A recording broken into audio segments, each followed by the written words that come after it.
Vamos nós. Vou ler na versão NAA, ok? Visto que muitos já empreenderam uma narração coordenada dos fatos que entre nós se realizaram, conforme nos transmitiram os que desde o princípio foram deles testemunhas oculares e ministros da palavra, igualmente a mim, pareceu bem, depois de cuidadosa investigação de tudo desde a sua origem, dar-lhe por escrito, excelentíssimo Teófilo, uma exposição em ordem, para que você tenha plena certeza das verdades em que foi instruído.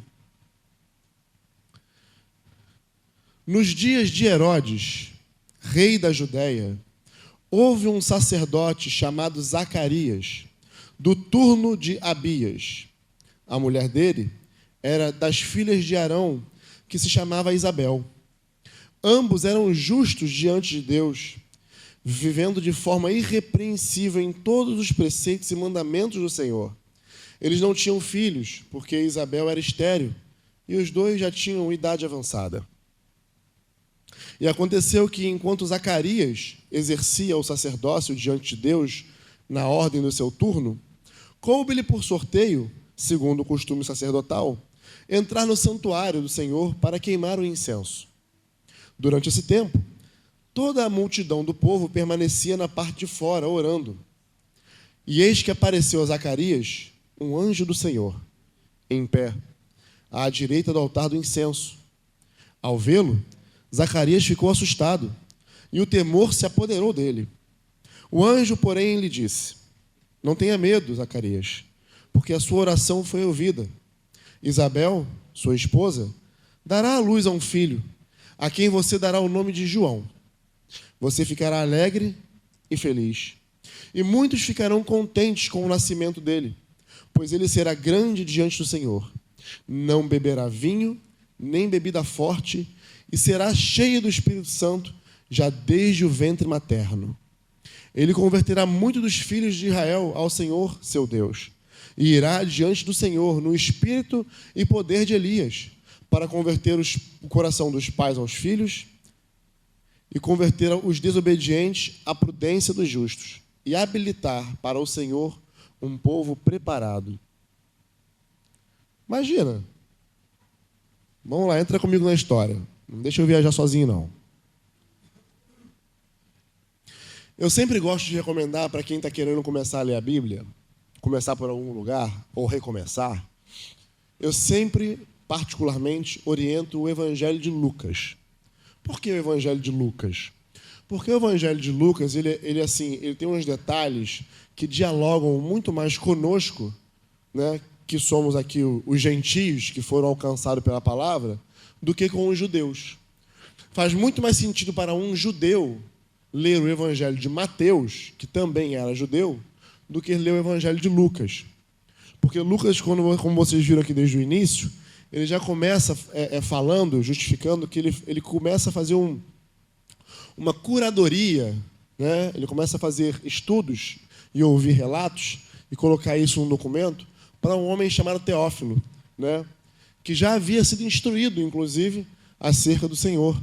Mas então ele faz um apanhado, um documento muito detalhado, né, dos fatos que aconteceram, para que ficasse registrado e de mais fácil entendimento, né? Então isso dialoga muito mais conosco.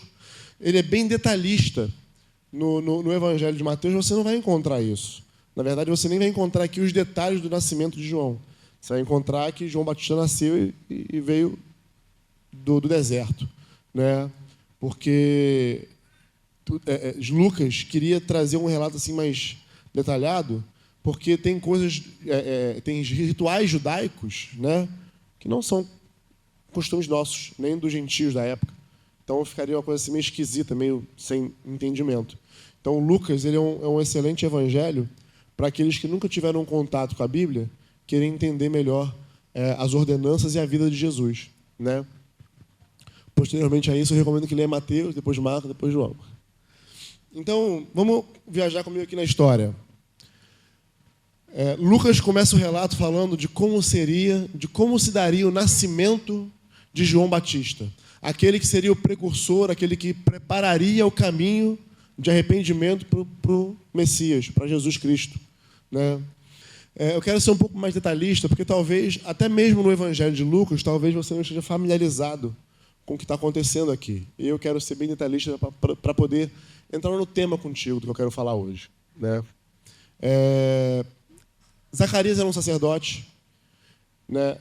É imprescindível falar que Jesus não havia chegado ainda, né? Então, a maneira como as coisas eram feitas eram tais quais no Antigo Testamento, né? Existia um templo, e nesse templo existiam os sacerdotes, o sumo sacerdote, né? Esse templo ele era dividido por uma espessa e grande cortina, né? Mais por um tapete enorme, que dividiam esse templo no meio, e esse templo tinha um lugar santo, e mais adentro do templo tinha o lugar santíssimo, ou o Santo dos Santos. Ali nesse Santo dos Santos era onde somente o sumo sacerdote poderia entrar uma vez ao ano, né? E era onde Deus se manifestava ali por cima da Arca da Aliança, ok? Ninguém podia ter acesso a esse lugar a qualquer hora, a qualquer momento. Só o sumo sacerdote, uma vez ao ano. Se alguém entrasse de maneira desavisada ou sem autorização, sem ser o sumo sacerdote, morria fulminado, né? E aqui anterior, no átrio anterior, existia o lugar santo. O lugar santo era onde o sacerdote, não o sumo sacerdote, o sacerdote, fazia os trabalhos ordinários, né? Então, acenderam incenso, né? Tinha lá uma pia, uma bacia de bronze enorme. Obrigado, meu amado. O Senhor Senhor te recompense. Uma pia, tinha uns utensílios ali, né? Tinha lá eles chamam de Hanukkah, né? Um candelabro, né? Com as velas acesas, e os sacerdotes trabalhavam ali. E tinha uma ordem, né? Tinha uma ordem para que os sacerdotes pudessem fazer o seu turno, né? Ou o seu expediente ali. E nessa época aqui, Zacarias era a pessoa que estava na fila, né? Foi lançado sorte, por sorte caiu a vez dele de servir no santuário. E quando ele entra para poder fazer o seu serviço, Gabriel, para os íntimos Biel, apareceu. Puf. Eu quero trazer uns detalhes que a Bíblia fala, né? A Bíblia fala que ele era um homem temente, era um homem reto, um homem justo, viviam de acordo com os preceitos e as leis do Senhor. Era casado com Isabel. Isabel também fala que das filhas de Arão, que era descendente de Arão, também era de uma linhagem de sacerdote, né? Então era um casamento assim bem estruturado, mas existia um problema com esse casal. Isabel era estéril, ela não podia ter filhos. E por conta da avançada idade, a expectativa, a esperança disso acontecesse foi. Já não havia mais, né? Passou o nosso tempo. Mas de repente vem um anjo e anuncia isso para João. E aí para e pensa comigo nessa relação. Eu falei que aparece para João, não, né? Aparece para Zacarias, tá? Desculpa. Me corrija aí, porque toda hora eu vou falar isso. Vou chamar de João, mas eu quero falar Zacarias. João nem tinha nascido aqui ainda. Mas aparece para Zacarias, né? Zacarias, sacerdote, conhecedor da lei, irrepreensível, conhecedor do Senhor. Não era uma pessoa leiga, ele sabia quem era o Senhor, conhecia o Adonai, conhecia os feitos desse Deus maravilhoso que havia tirado o povo do Egito, da escravidão, que havia feito tantas coisas, tantos milagres, maravilhas. Isso não era estranho a Zacarias, ele conhecia isso. Então, um anjo chega e lhe aparece no templo, né? Se a gente for parar a pensar assim, talvez politicamente, né?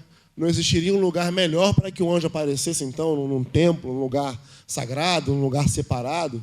Então, né, o anjo aparece ali naquele lugar para ele e ele fica atônito. Primeiro, dá a perceber que a presença angelical traz temor, né?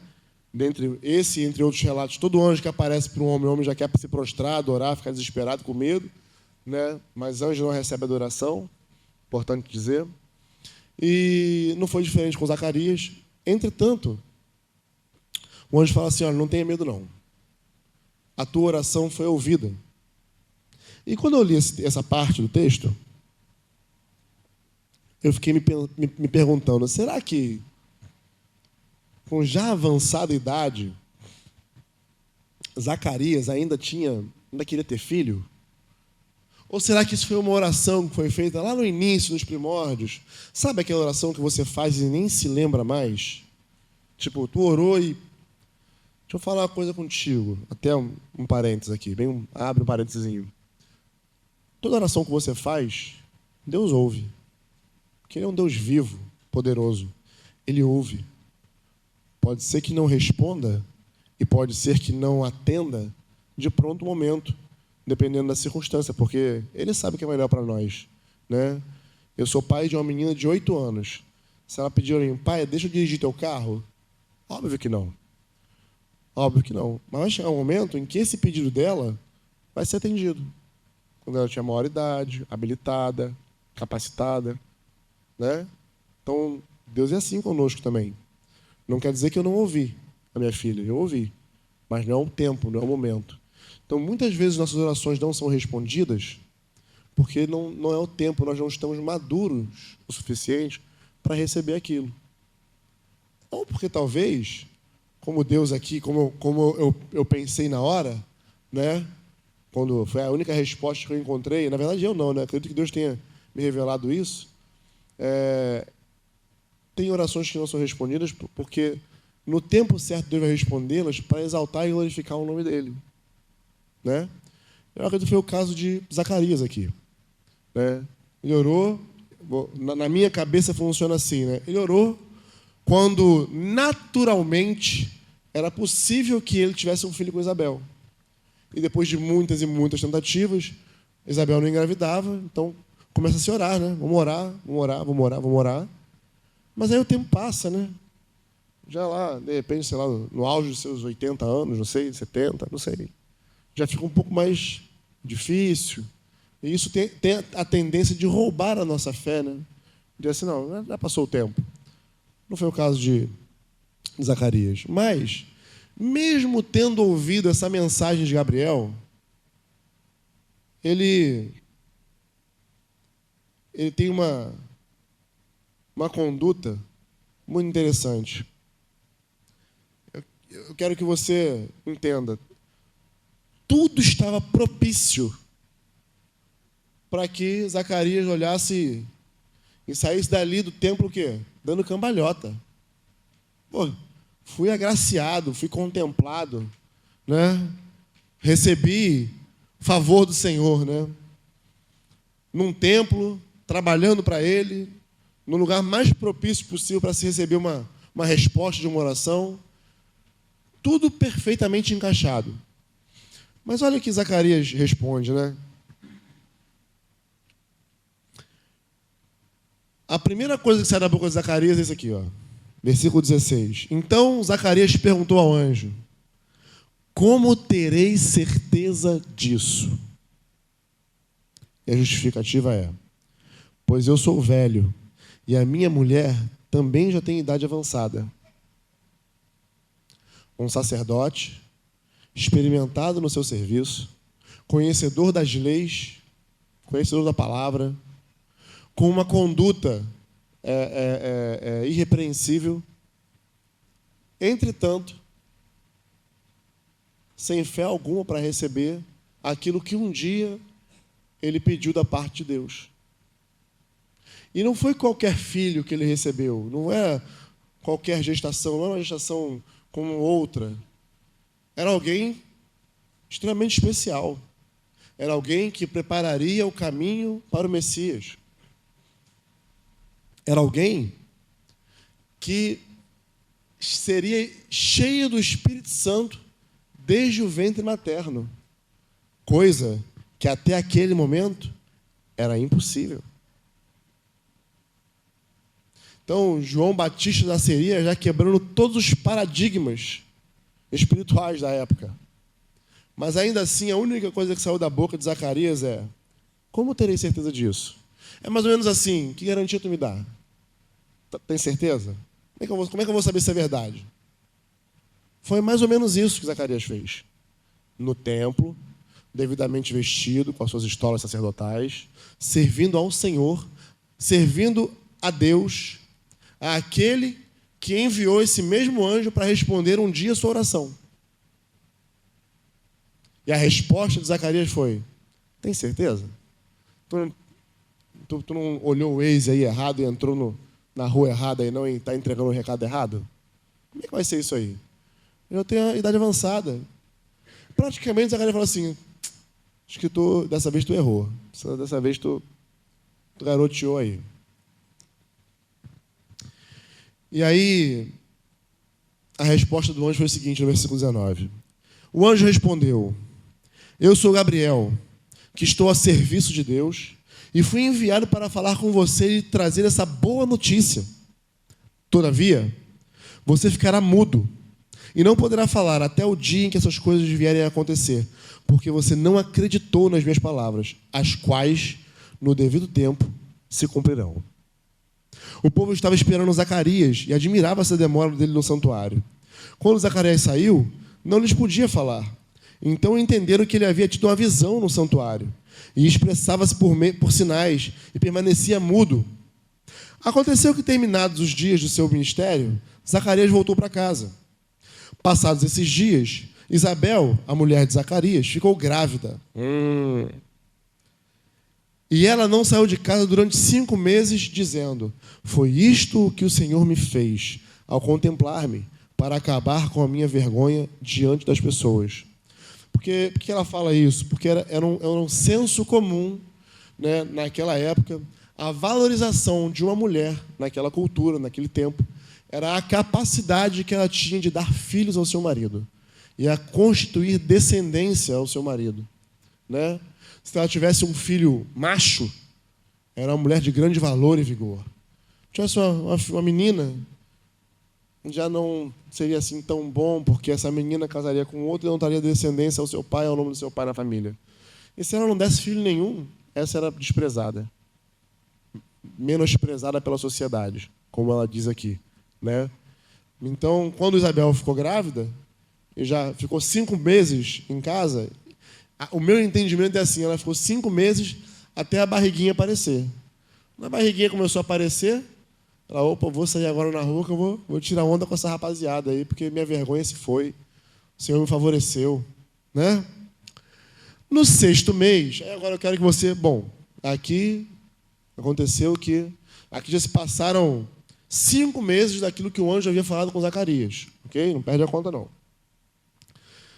E aí, vamos entrar agora numa outra história, num paralelo, ok?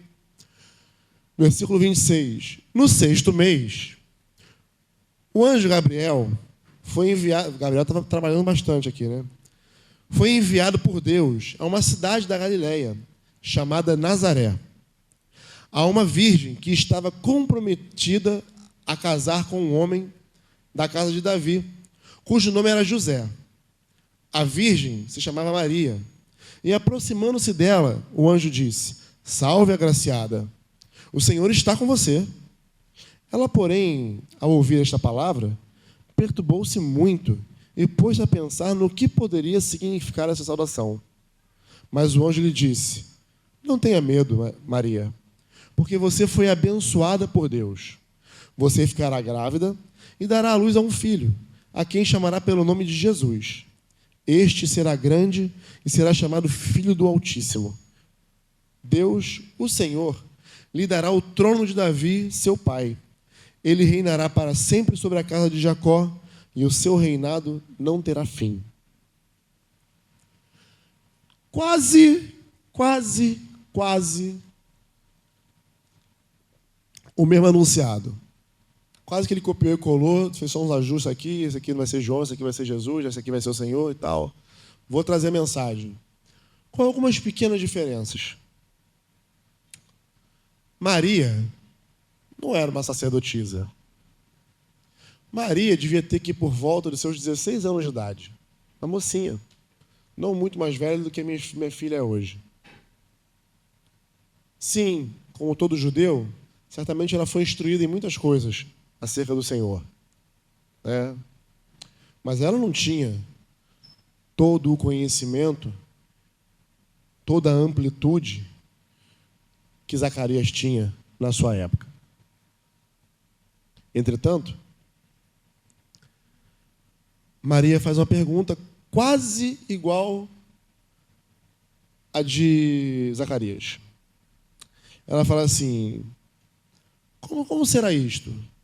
Eu nunca tive relações com homem algum. A gente pode entrar aqui e tentar correlacionar a pergunta de Maria como se fosse uma dúvida. Mas, na verdade, não era uma questão de dúvida, de descrença. É que, na cabeça dela, o natural é que ela tivesse um relacionamento com um homem, no caso, o futuro marido dela, para que, então, ela pudesse engravidar, como naturalmente acontece.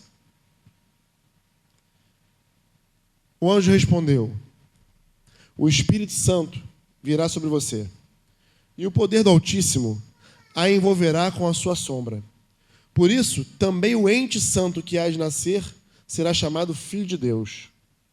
E Isabel, sua parenta, elas eram primas, igualmente está grávida, apesar de sua idade avançada, sendo este já o 6º mês de gestação para aquela que diziam ser estéril. Porque para Deus não há nada impossível. Então o anjo dá um panorama para ela assim, ó, fica tranquila. Parece loucura na tua cabeça de que isso vai acontecer. Mas, ó, tua prima está grávida, já é o 6º mês. Aquela que diziam ser estéril, então, assim, aos olhos da sociedade, Isabel era estéril. Para Deus, não. Para Deus, só não havia chegado o momento dela de dar à luz. Porque Deus tinha um plano específico na vida dela, que era dar à luz a esse menino chamado João. Então, para os homens, Isabel era estéril, entretanto, para Deus não. Porque para Deus não tem nada impossível. Isabel, segundo os homens, era estéril e já estava em avançada idade. 2 milagres aqui, né? Um talvez um pouco mais possível, naturalmente falando, a idade, né? Não é difícil a gente crer, a gente acha pouco provável, se preocupa com uma gravidez como essa, né? Mas a esterilidade é uma coisa que só Deus pode desfazer, né? E para Deus, um estalar de dedo, isso foi feito rapidamente.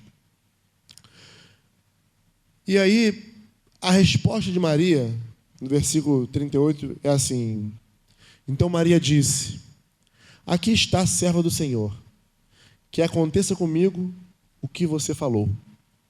Então, o anjo foi embora. Amados, eu quis trazer essa história para vocês hoje, porque o meu tema aqui hoje com a gente é fé.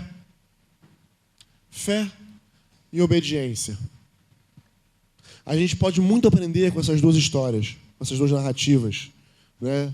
Graças a Lucas, que recheou ela com muitos detalhes, fez uma investigação bem detalhada, para que a gente pudesse aprender aqui sobre fé e obediência. Porque 2 coisas sobrenaturais aconteceram. O mesmo anjo trouxe a mesma notícia para 2 famílias distintas, né?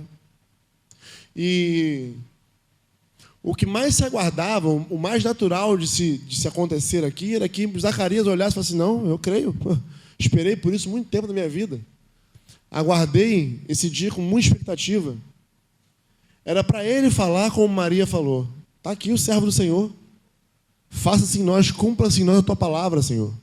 Cheio de fé e de ousadia. Mas aquele que era o sacerdote, aquele que era separado, aquele que vivia, o ofício dele era servir ao Senhor e tão somente servir ao Senhor, nada mais que isso, estar envolvido com as coisas do Pai. A esse, uma dúvida se levanta de imediato: como é que eu vou ter certeza disso?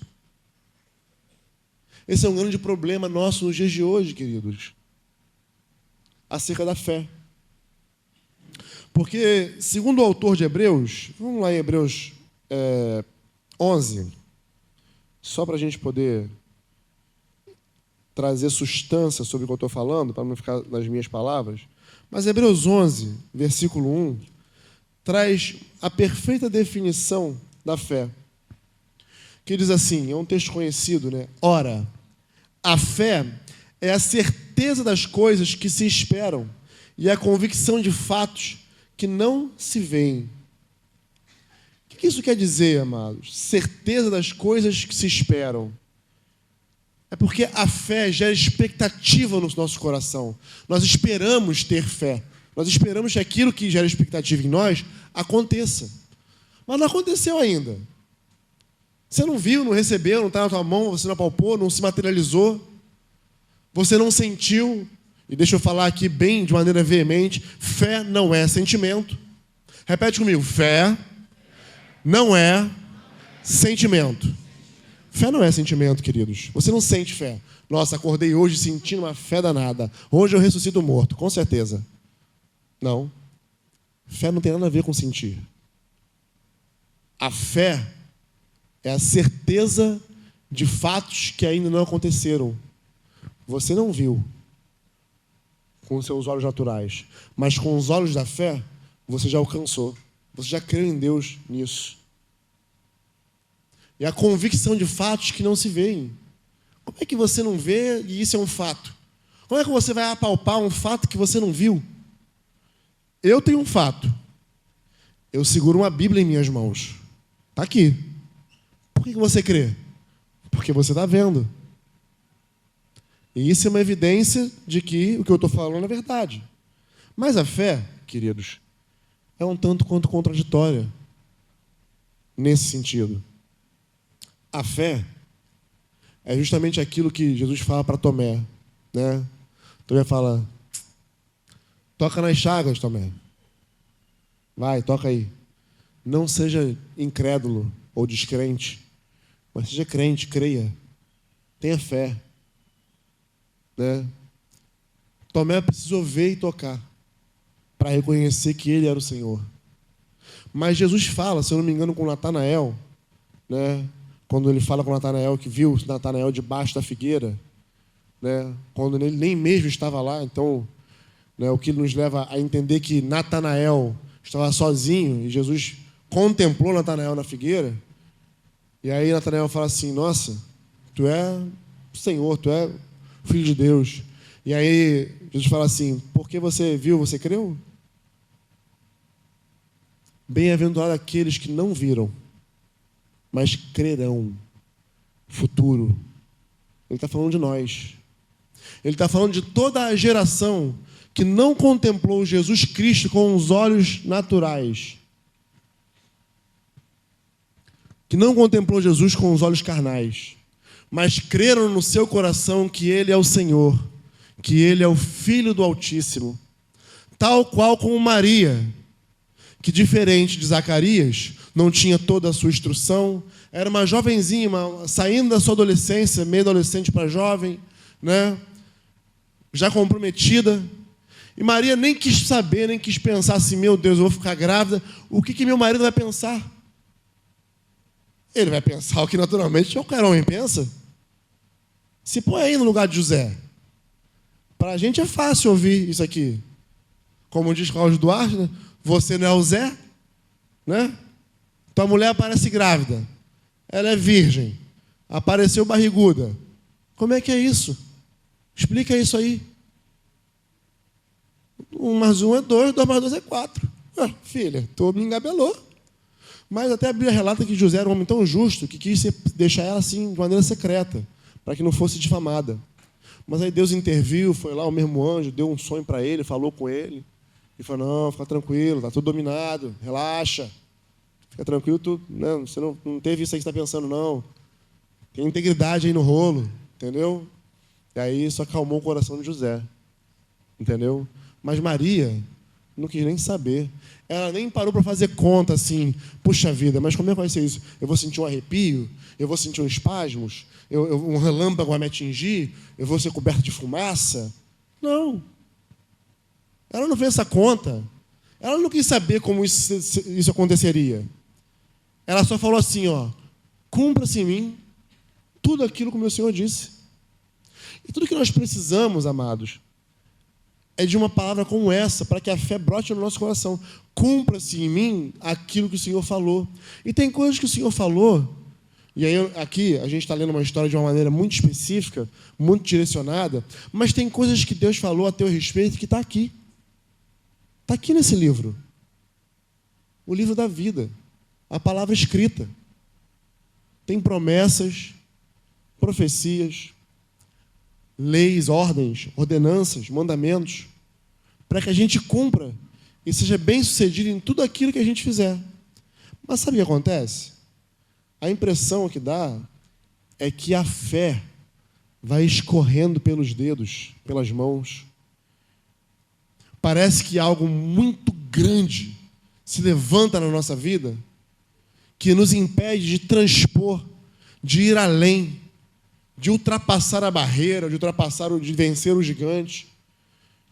E isso só acontece, amados, porque nós nos esquecemos do que a fé é e do que Ele é capaz de fazer por nós. A fé em Deus, amados, não é qualquer fé, não. Porque fé é uma coisa muito genérica, quando não direcionada para a pessoa certa. Ok? Tiago fala que o diabo, ele fala assim, você crê que Deus é um só? Sim, queremos. O diabo também. E ele crê e treme. Então o diabo também tem fé. Ele crê em Deus, ele sabe que Deus é. Ele sabe que o Senhor é poderoso, ele conhece muito bem. Mas, no entanto, por isso que ele tenta desvirtuar a nossa fé o tempo todo. Tudo o que o diabo quer roubar de nós é a nossa fé.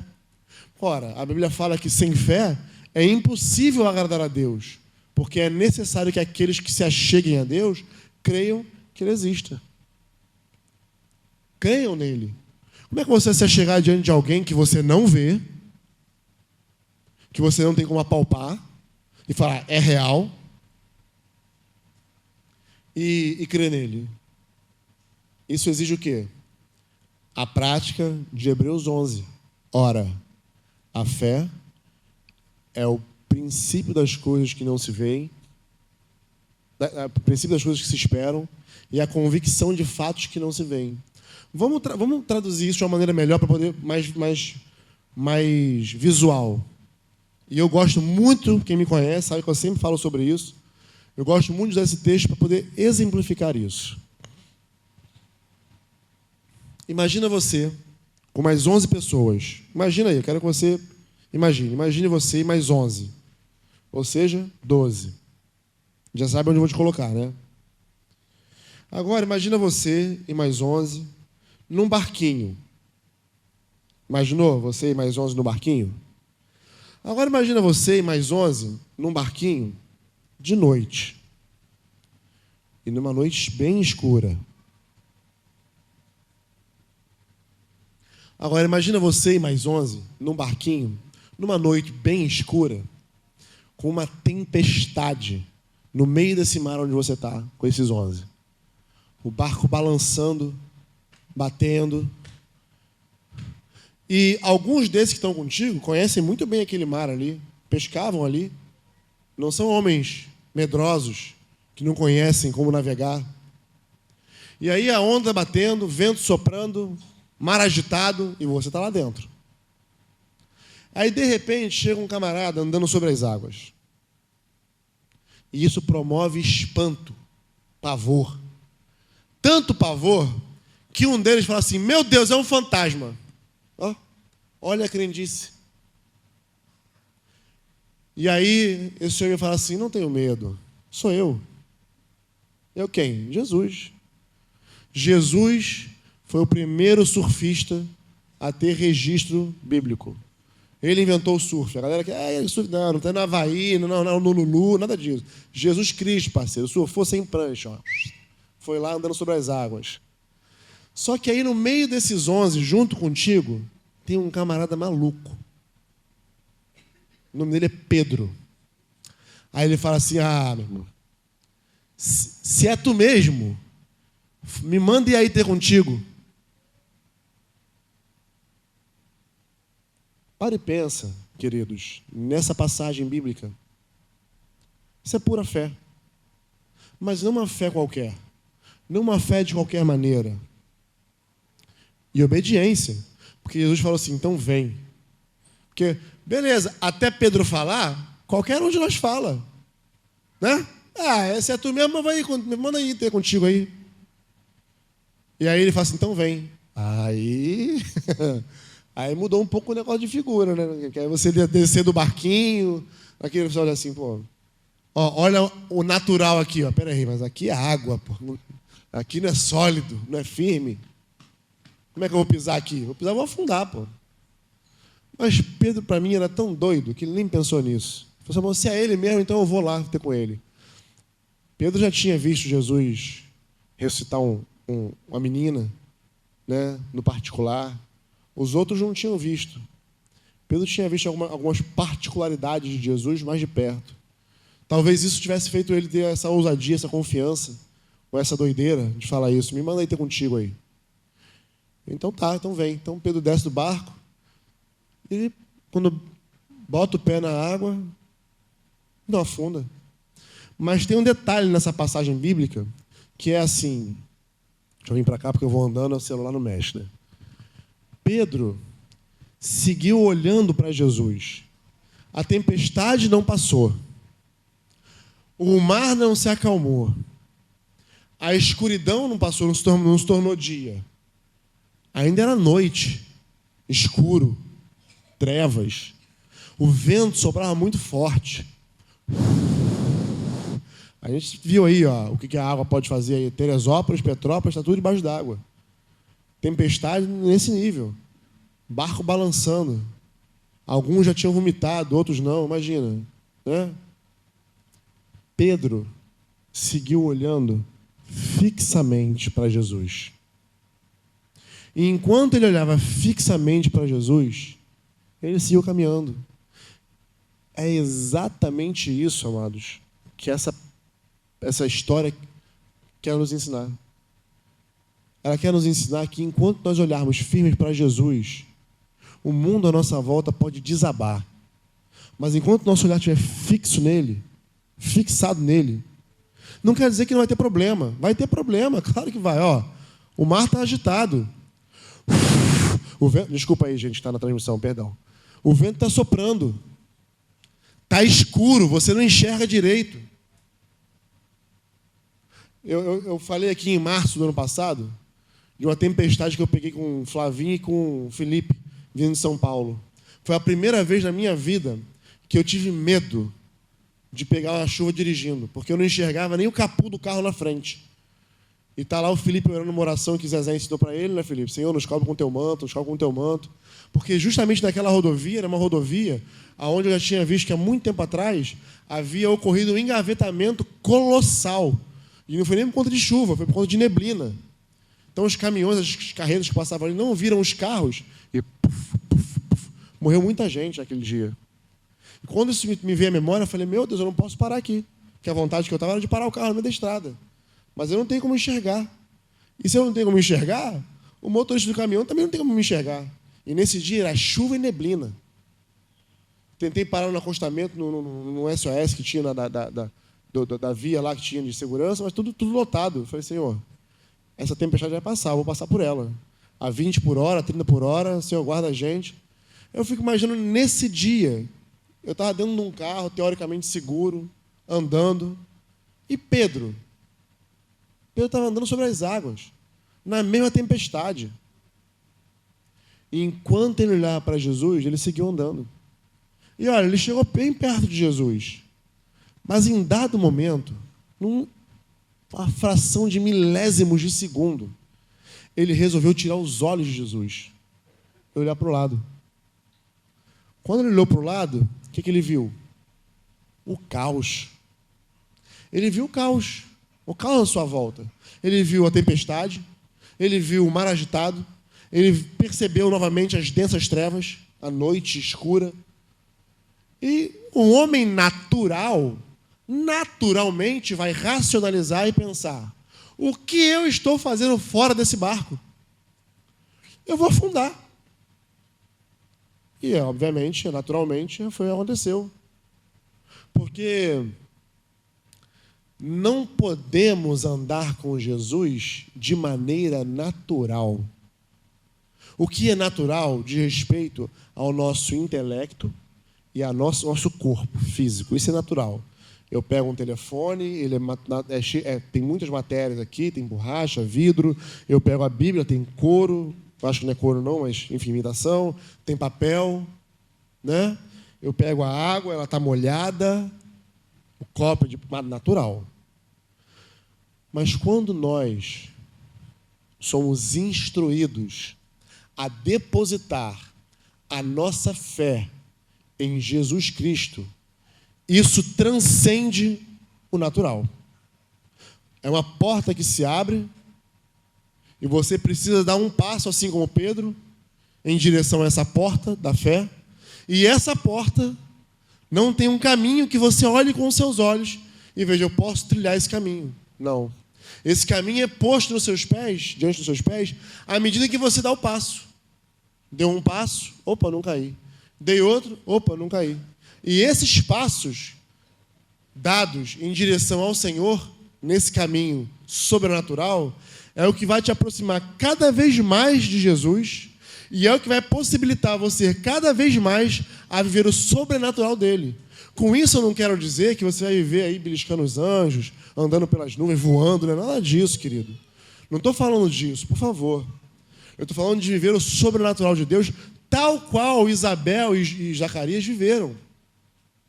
Isabel e Zacarias viveram anos e anos e anos e décadas da sua vida, talvez orando por um filho, querendo uma família perfeita, querendo que a bênção de Adonai se pusesse sobre eles, né?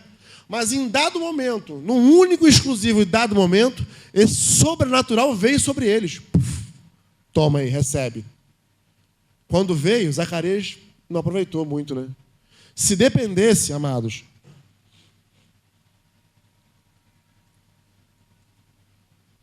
se dependesse da fé de Zacarias para que isso acontecesse, água, deu ruim. Zacarias, como tu duvidou, eu vou procurar outro aí. Quem é o próximo da fila aí? Quem é? Quem é o próximo sacerdote? Porque tu já perdeu a oportunidade. Tu não creu? Mas como a vontade de Deus é soberana e a palavra dele não volta vazia, e ele deu um recado para Gabriel, vai lá e faz, porque vai acontecer assim, ele nem dependeu da fé de Zacarias, não. Nem dependeu. Ele só precisou de uma coisa, Zacarias, uma coisinha. Ir lá e dar um confere em Isabel. Aí conferiu, pronto, agora deixa comigo o resto. Entendeu? E foi assim. Então, quando você vê Pedro olha para o lado e perde a fé. Perdeu a fé. Mas ele estava perto de Jesus, Jesus estende a mão, pega ele pela mão e sobe ele das águas e fala assim, o que Jesus fala para ele? Homem de pequena fé, por que você duvidou? Olha, eu confesso que se eu estivesse no lugar de Pedro, eu ia ficar um tanto quanto assim, pô, Senhor, dá um crédito aí, pô, eu dei pelo menos uns 5 passos sobre as águas. Vai falar homem de pequena fé? Pô, fala aí, Uziel. Imagina, Jesus está lá, onde está o Uziel, eu estou aqui, eu chego ali perto da Adriana. Aí o Uziel fala, pô, tu é descrente mesmo, hein? Pô, tu vai levar nem em consideração os passos que eu dei até aí? Pô, não seja injusto, Senhor. Mas é porque não adianta você trilhar o passo, dar quantos passos forem necessários, se quando a sua fé for provada, você é reprovado nela. Puf, cai. Pelo contrário, a nossa fé ela tem que ser cada vez mais fortalecida. Eu posso comparar a nossa fé como um músculo que precisa ser exercitado para crescer, gerar volume, gerar força. Né? É a fé. E essa fé ela vem de dentro de nós, que precisamos crer, depositar ela diante do Senhor, crer nele. Os dias de hoje, os dias que têm se passado no meio da igreja, para e pensa, mas olha que dado alarmante. Não sei, é um dado bom, mas preocupante de certa forma, né? Segundo as estatísticas do IBGE, o povo, eu não gosto muito, de quem me conhece, não gosto de usar esse termo, mas eu vou usar porque é uma estatística, né? O povo evangélico, né? Hoje, no Brasil, representa 1/3 da nação. Nós somos cerca de 220 milhões aí, né? Quase, ou um pouquinho mais, um pouquinho menos, milhões de pessoas no Brasil. e 74 milhões são evangélicos. Eu estou botando em aspas evangélicos, né? Porque é o nome que deram a uma religião, eu não curto muito isso. Quem quiser saber um pouco mais por que eu penso assim, me pergunta em off que eu falo. Né? Porque senão eu vou me delongar muito aqui, eu já estou até... Enfim. 74 milhões de pessoas que professam a fé em nosso Senhor Jesus Cristo. É como se você... Esse dado para você serve para isso, assim, ó. É que a tua família em Cristo Jesus é você e mais 73.999.999. Tua família é grande. Muito grande. Tua família não são só essas pessoas que estão aqui hoje. Ela é muito maior do que você imagina. E quando você leva isso para o mundo, é maior ainda. Mas por que eu falo que é alarmante, queridos? De um lado. Bom por um lado e alarmante do outro. É porque tem muita gente que professa fé em Jesus Cristo, diz crer que Ele é o Senhor e Salvador, mas a prática da vida não está coadunada com a fé que diz ter. Por isso nosso país permanece no mesmo lugar. Por isso as coisas não mudam muito. Porque são muitas pessoas dizendo que creem e pouquíssimas pessoas crendo de fato e fazendo. Deixa eu ler aqui para vocês um texto de Tiago. É só virar a página. Vou ler para vocês aqui o que Tiago fala sobre isso.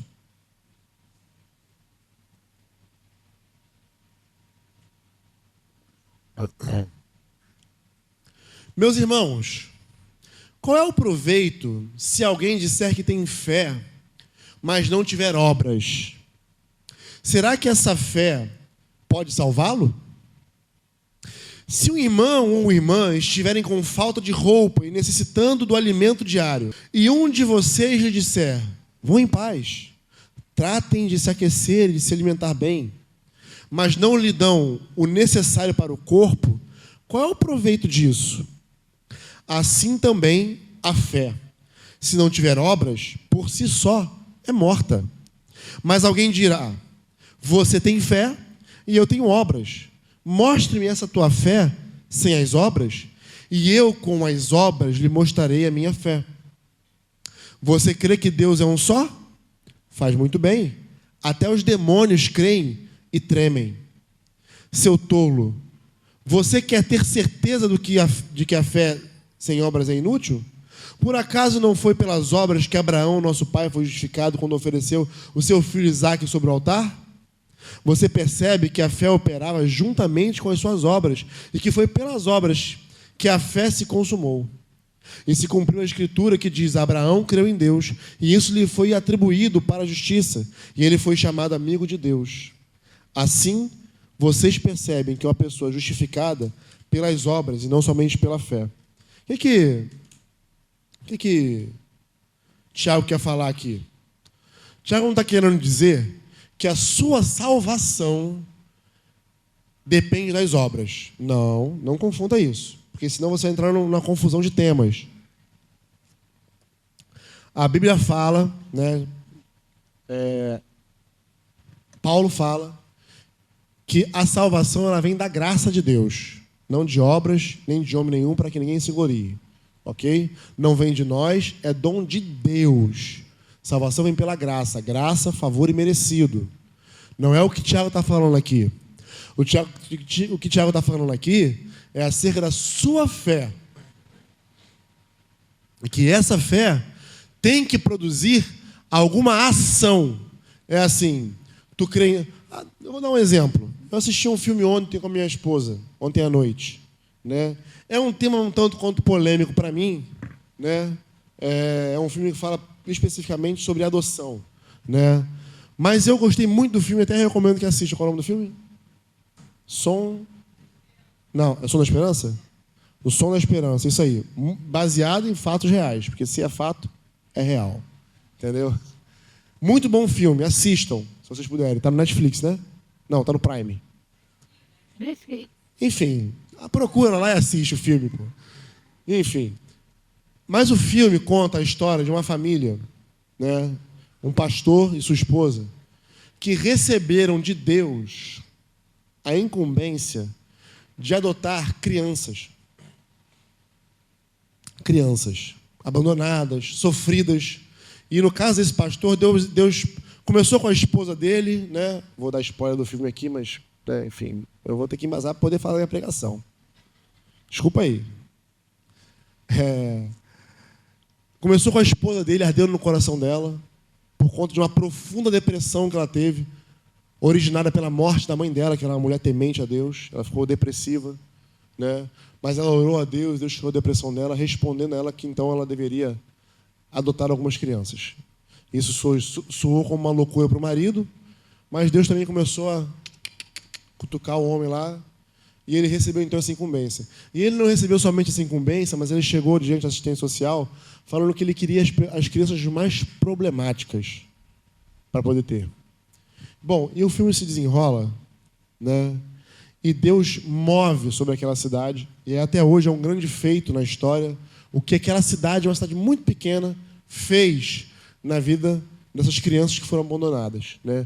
A tal ponto de um momento em que o reverendo liga para a assistente social, falando que tinha conseguido mais 2 famílias, além de toda a comunidade cristã a qual ele pastoreava, para receber crianças. E ela fala assim, olha, que bom, fico feliz de ouvir isso, mas infelizmente nós não temos mais crianças para adoção. Foi um feito tão notável que Deus moveu naquela comunidade, e eu quero deixar bem explicitamente isso, Deus moveu naquela comunidade para que isso acontecesse, que não havia mais nenhuma criança numa região de 160 quilômetros quadrados para serem adotadas ali. Só que Deus falou, não falou? O casal colocou a fé em prática. Foram lá e adotaram as crianças. Mas aí, assim como Pedro, andando sobre as águas diante da tempestade, esse passo de fé dessa família também era similar ao de Pedro. Porque não é fácil.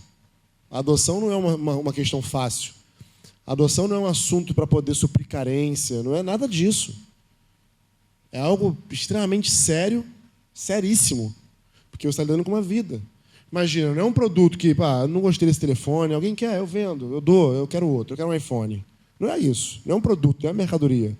São vidas, e vidas, inclusive, muitas vezes marcadas por dor e tristeza, na maioria dos casos. E aí, então, começa a saga dessa família. Por quê? Porque as crianças começam a dar problema, e não só com eles. E eles se tornam um casal referência para que esse projeto... Porque, assim, Deus moveu na comunidade, mas a assistência social, a galera do Estado, do governo, viu aquilo como o quê? Como um modelo, um projeto que poderia vir a dar certo. E o casal de pastores, né, o pastor e a esposa, eram quem? Um projeto piloto. E eles pegaram, inclusive, a menina mais problemática, mais traumatizada. E, olha, foram... Ali não conta mais ou menos, mas passaram-se alguns anos com ela, com muitos problemas. E não só com ela, mas eles perceberam que todas as famílias estavam passando por problemas com as crianças adotadas. E aí, é nessa hora, exatamente nessa hora, eu quero dizer para você que é o que o Tiago fala aqui. A fé sem obras é morta. Porque a obra vem justamente nessa hora. A obra vem acompanhando assim, não, nós adotamos, não é uma questão de devolver. Embora, no caso desses pastores, os próprios assistentes sociais queriam dar um jeitinho de tirar essa criança de volta para que não desse errado, porque eles sabiam que ia dar errado, para que as demais famílias não devolvessem as crianças que estavam com ela, para não gerar um efeito dominó. E o pastor foi resoluto na sua decisão. Isso não tem negociação. É a nossa fé. E, claro, o filme mostra muitas vezes eles perdidos, desesperados, angustiados, sem saber o que fazer, sem caminho para poder trilhar. Mas em nenhum momento, você vê a fé deles titubeando. Sim, vê dúvidas, se fizeram aquilo que era certo ou não. Mas você vê também Deus preenchendo aquela comunidade de graça, sabedoria, de amor, de uns pelos outros, um dando suporte para os outros. Eu fiquei muito impactado com essa parte, inclusive, de ver uma família com problema, atarefada com muitas coisas, porque era uma comunidade, não era uma comunidade rica, era uma comunidade de trabalhadores rurais, a cidade era pequena. Então, muitas tarefas domésticas para fazer, você vê as irmãs se movendo, indo para casa umas das outras, ajudando, aliviando o fardo umas das outras, né? E aí você vê assim, a comunidade triunfando. Aí você vê o filme no final, que é muito melhor do que eu estou falando aqui, é bem bacana, entendeu? Não vou ficar falando muito, senão vou chorar, né? E, entupido do jeito que eu estou, chorar não vai ser uma boa visão, não vai ser legal, entendeu? Mas é exatamente a prova da nossa fé. A nossa fé tem que vir acompanhada com ação, com atitude. Eu creio que Deus pode me fazer andar sobre as águas, então eu vou andar sobre as águas. Agora, lógico, não é para você sair daqui e ir lá na praia e pular de um barco. Ah, o Luciano falou lá que eu vou andar sobre as águas. Não é isso não, amados. Não estou falando isso não. Se for necessário isso, Deus é capaz de fazer com certeza, nem nada para ele é difícil. Mas nós estamos falando da nossa realidade, do nosso contexto de sociedade e de um ambiente. Esse ambiente aqui deve ser um ambiente onde as pessoas devem entrar por aquela porta. E não só esse ambiente aqui. A tua casa também tem que ser esse ambiente. Onde alguém entre pela porta da tua casa e perceba o peso da fé que você carrega. Porque se você lê a Bíblia e crê na Bíblia, você tem que entender que essas páginas, todas essas páginas, estão escritas feitos notáveis do Deus ao qual você serve. De um Deus para o qual nada é impossível. De um Deus que tira as pessoas do lamaçal das trevas e traz ele para a sua luz. Que faz os homens caminharem sobre as águas como se estivesse caminhando sobre a rocha. Porque existe uma rocha na sua frente, essa rocha é Jesus Cristo, o Senhor. Ele é o Senhor. Ele é o firme fundamento. Se Ele está falando para você, vai, pode ir, querido, sem duvidar. Não abre espaço no teu coração para dúvida. Não seja um Zacarias, que muito embora frequenta a reunião, tenha um grupo caseiro, né, está aí com pessoas, mas na hora que a fé e que a prova vem sobre a sua vida, você fica titubeando, com medo. Ora, eu, quando assim que me converti, eu ouvi esse dia numa pregação, ele falou uma frase que marcou a minha vida, eu escrevi no meu caderninho, e até hoje essa frase ela está estampada no meu coração, tatuada no meu coração. Gostou, né? Ora, a fé não alcança quem tem medo de ser ousado. É o que está dentro de mim. Fé e ousadia caminham lado a lado.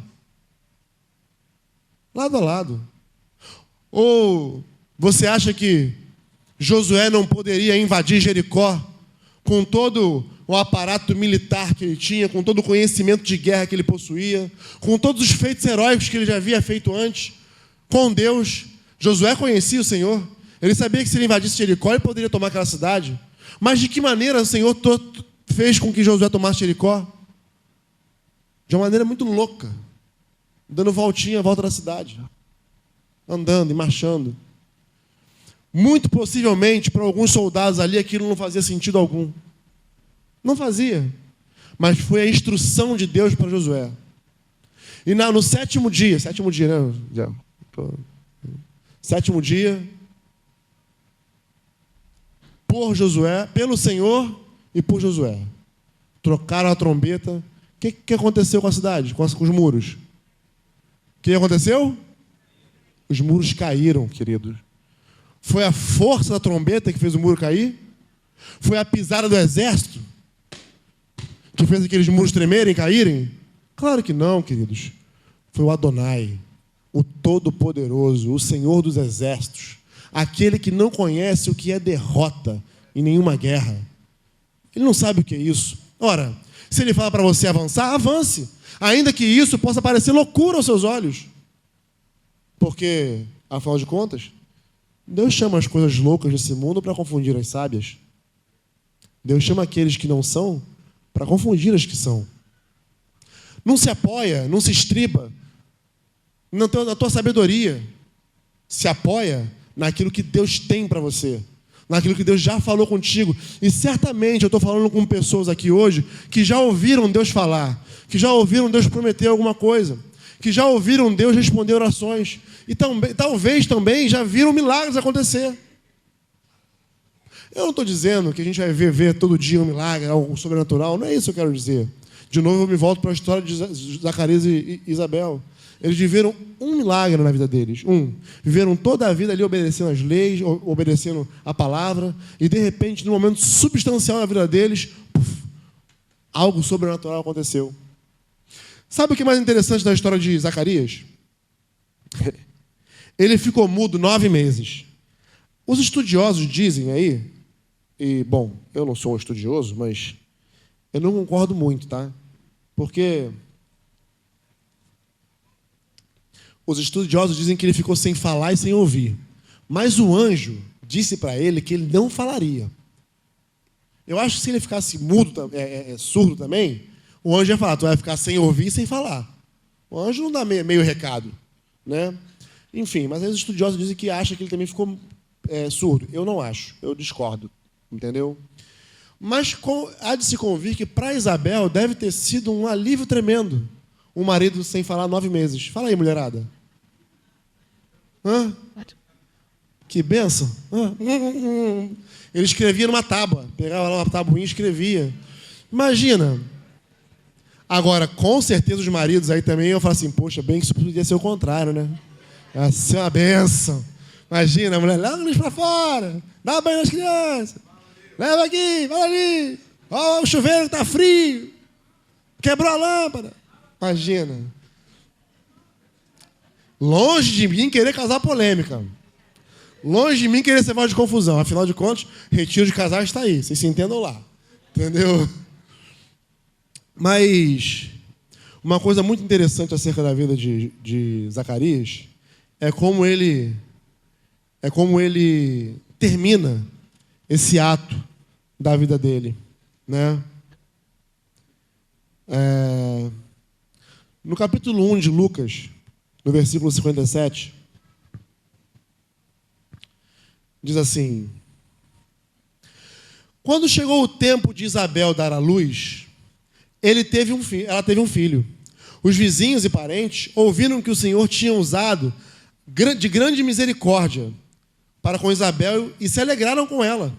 Aconteceu que no 8º dia foram circuncidar o menino e queriam dar-lhe o nome de seu pai, Zacarias. Mas a mãe do menino disse, de modo nenhum, ele será chamado João. Disseram-lhe, mas você não tem nenhum parente com esse nome. Fizeram sinais perguntando ao pai do menino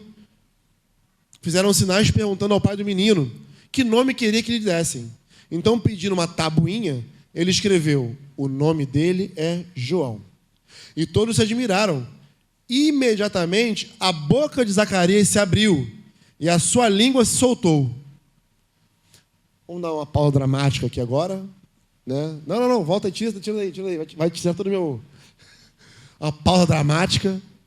Vamos lá. Vamos voltar aqui para Zacarias. Você recebe a visitação de um anjo, ele fala contigo o que vai acontecer, tu não crê, tu foi um incrédulo, né? Tu toma um castigo, um puxão de orelha, tu vai ficar mudo, tu não vai falar. Aí tu fica 9 meses sem falar.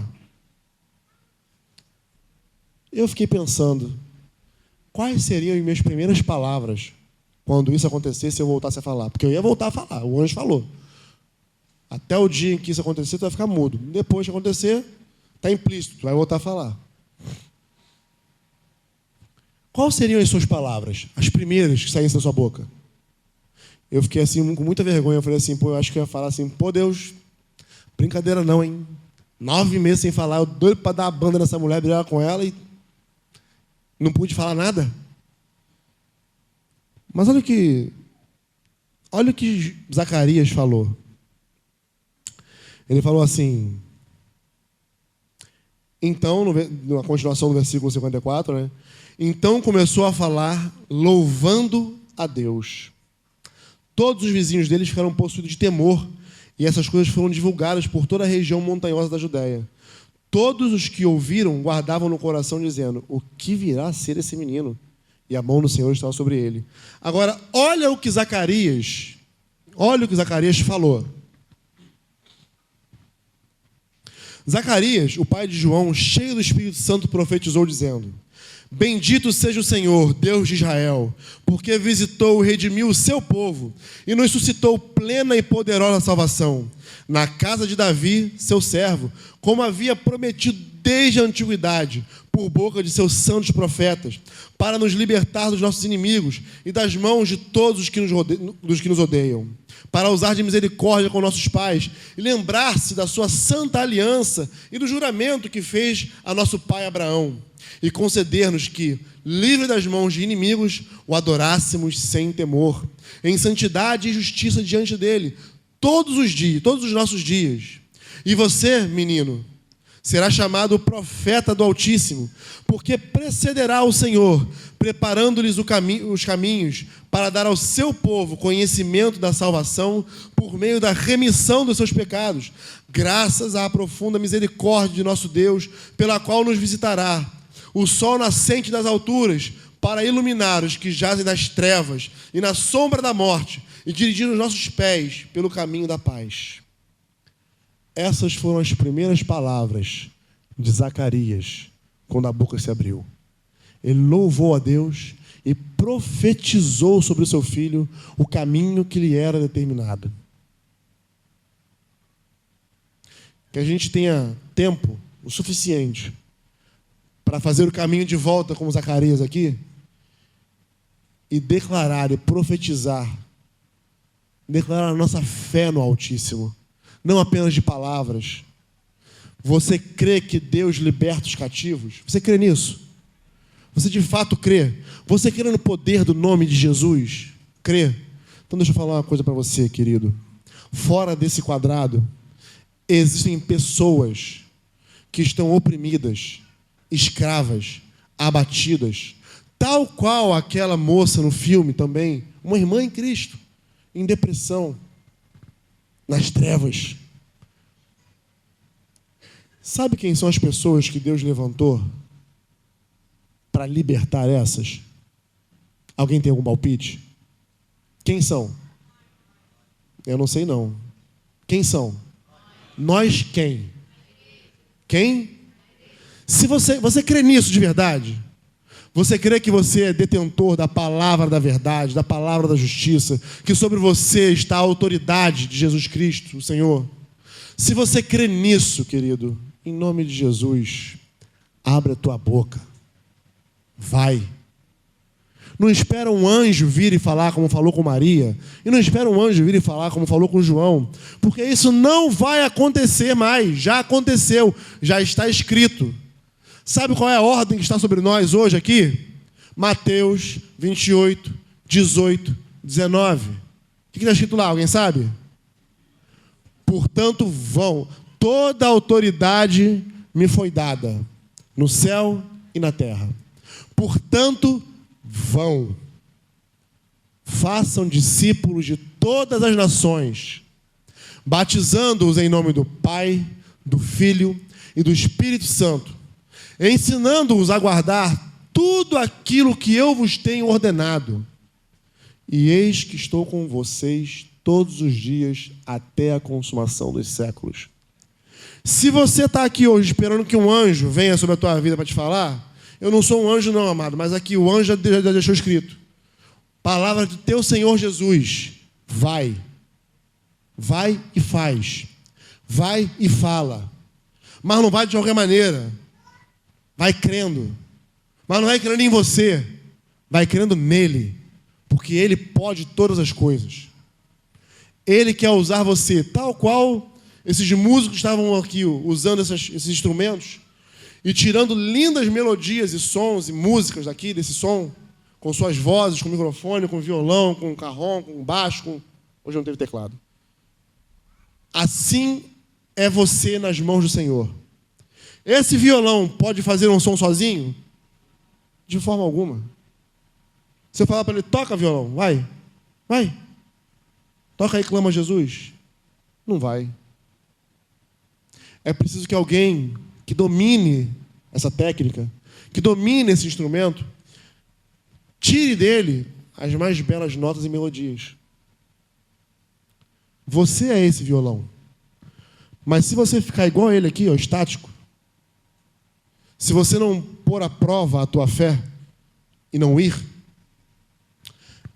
olha bem para esse violão, porque é exatamente assim como você vai ficar. E se esse violão ficar aqui e não permitir que ninguém o toque, a tendência dele é empoeirar, a tendência dele é envelhecer, a tendência dele é suas cordas ficarem velhas, e quando alguém vier para poder tirar a nota, a melodia dele, as cordas arrebentam, porque ele não está ainda, não está mais sendo utilizado. Vai demorar um pouco, vai precisar passar por uma manutenção, pelo luthier, né? Pelo luthier, que é o profissional que faz isso aí, trocar as cordas, dar um belo trato nele. Muitas vezes, amados, na nossa vida, na nossa caminhada com Deus, nós estamos tal qual esse violão, parados, inertes, quietos, sem exercitar a nossa fé. E aí nós recebemos umas palmadinhas do Senhor. Essas palmadinhas nada mais é do que o luthier arrancando as cordas velhas, lubrificando, eu não sei o que ele faz, né? Não sei o que o luthier faz, mas enfim, tratando bem do violão. Mas certamente, para um instrumento, para um violão, não é bom ficar sem as cordas, mas ele vai ter que tirar as cordas do momento para colocar novas cordas, vai ter que lixar alguma coisa, fazer, enfim, apertar algum parafuso, algum negócio, né? Tem parafuso em violão, não tem? Então, essa é a disciplina que Deus te dá. Quando você está aí inerte, aí você está igual o Pedro, que decide olhar à volta e ver, só olhar as trevas, só olhar o vento, só olhar a onda agitada. Quando diante de você, bem à sua frente, está o Rei dos Reis, o Senhor dos Senhores, a palavra viva, aquele pelo qual tudo se fez. E sem ele, nada do que foi feito havia sido feito, teria sido feito. Então, é sobre esse Cristo que eu quero falar hoje, e é sobre fé que eu quero, de alguma forma, implantar no teu coração, para que você possa sair daqui hoje incendiado e fazendo a vontade do teu Senhor, não a minha vontade, mas a vontade daquele que te chamou, porque Ele te chamou. E, de novo, não estou querendo dizer que Ele te chamou para ir para a África, que Ele te chamou para ir para a Disney, que Ele te chamou para ir para a Groenlândia. Não. Isso Ele pode fazer? Pode, claro que pode. Mas se você não estiver fazendo aquilo que é ordinário, se você não estiver fazendo aquilo que Zacarias e Isabel faziam no cotidiano, diariamente obedecendo ao Senhor, cumprindo a sua palavra, vivendo reto e dignamente, exercitando a sua fé nesse sentido, dificilmente o específico de Deus, o sobrenatural de Deus vai alcançar você. Porque você não é fiel nem nas pequenas coisas, como é que Ele vai colocar você sobre as muitas? Difícil. Comece sendo fiel nas pequenas coisas. Comece exercitando a tua fé. Comece orando por um enfermo, todo doente, com dor de cabeça. Bom, a Bíblia diz que os enfermos seriam curados. Impõe as mãos. Senhor, na autoridade do nome de Jesus, eu quero declarar cura sobre esse meu irmão. Em nome de Jesus. Comece a fazer isso. Comece a fazer. Viu alguém oprimido? Viu alguém dessas trevas? Vai lá e impõe as tuas mãos. E ora. Liberta o cativo. Ora pelo oprimido. Prega o Evangelho. Anuncia o ano da salvação do Senhor. Anuncia esse Cristo ressurreto. Faz isso com ousadia e intrepidez. E depois me conta aquilo que tem acontecido na tua vida. E depois me conta, como testemunho, como a tua fé tem sido exercitada nele. Então, nós temos aqui hoje Zacarias, um exemplo de como não fazer. Nós temos aqui hoje Maria, que na simplicidade da sua fé alcançou algo extremamente profundo. Nós temos Pedro, que enquanto olhava para Jesus, teve a sua fé sustentada por ele, mas resolveu olhar para o lado e caiu. E eu quero que você também observe esse violão aqui hoje. para que você não fique tal qual ele está, parado. Que você, assim como esse violão, sirva a um propósito maior do que você mesmo. Porque, afinal de contas, a sua vida tem um propósito muito maior daquilo que você imagina. Porque nada que meu Deus faz é pequeno na vida de ninguém. Então, em nome de Jesus, mergulha nesse livro. Leia a Bíblia. Ore ao Senhor, porque Ele ouve a tua oração. Conversa com Ele. Expõe para Ele os teus pensamentos. Expõe para Ele as tuas necessidades. Busque em primeiro lugar o reino dEle. E todas as demais coisas vos serão acrescentadas. No nome de Jesus, tenha fé. Seja crente, não descrente. Creia em Jesus. Creia no Filho de Deus, que veio, nasceu, morreu e ressuscitou. Creia nele. E permita que ele transforme a sua vida. Permita que ele tire você de um ambiente de fé rasa para a profundidade do sobrenatural com ele. No nome de Jesus. Podemos orar? No nome de Jesus? Amém? Você pode ficar de pé?